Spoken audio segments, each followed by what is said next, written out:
To Cape Town. We're at the Nelson Mandela Gateway to Robben Island, right here at the V&A waterfront, where a memorial service is taking place. Former political prisoners have gathered here to pay their respects to Mr. Nelson Mandela.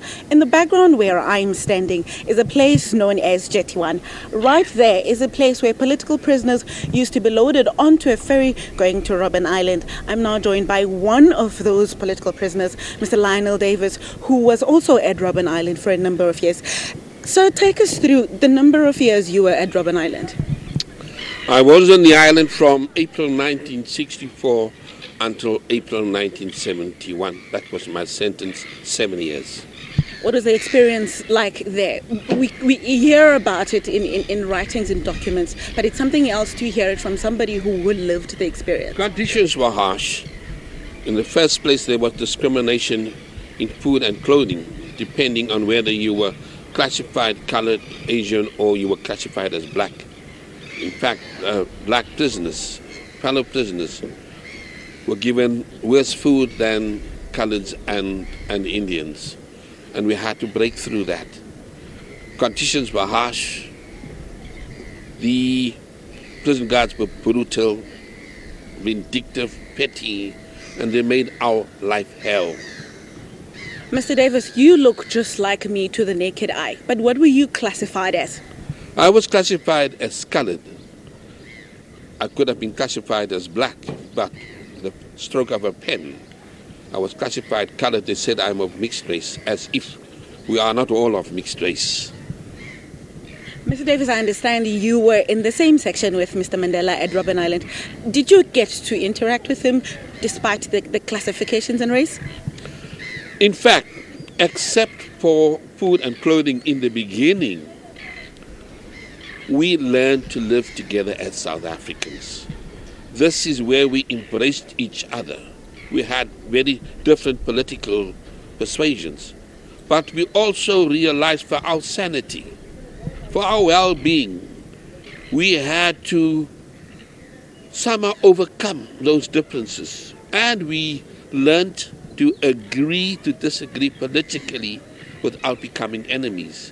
It was for us, for our salvation, to learn to stand together, to share our food as equals, to fight for better food, clothing, for better conditions. And that is what we achieved in time.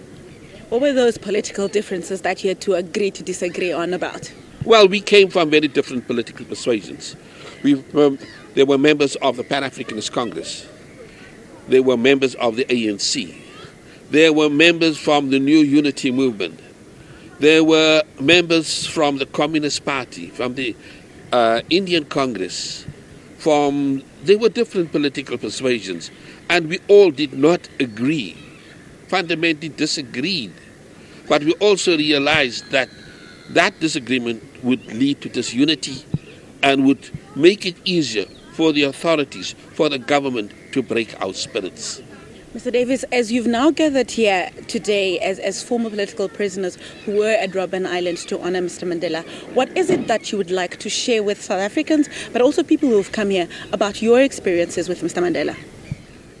Mandela was a man of wisdom, a man who could also walk with beggars and walk with kings.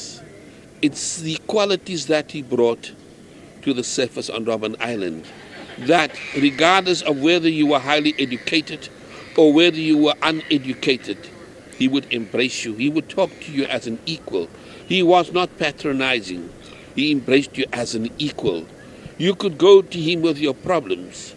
He was not the only one. There was Walter Sisulu too, another wonderful person who was a father figure. These were father figures to us, people with great wisdom who were prepared to share and to guide us into becoming better human beings.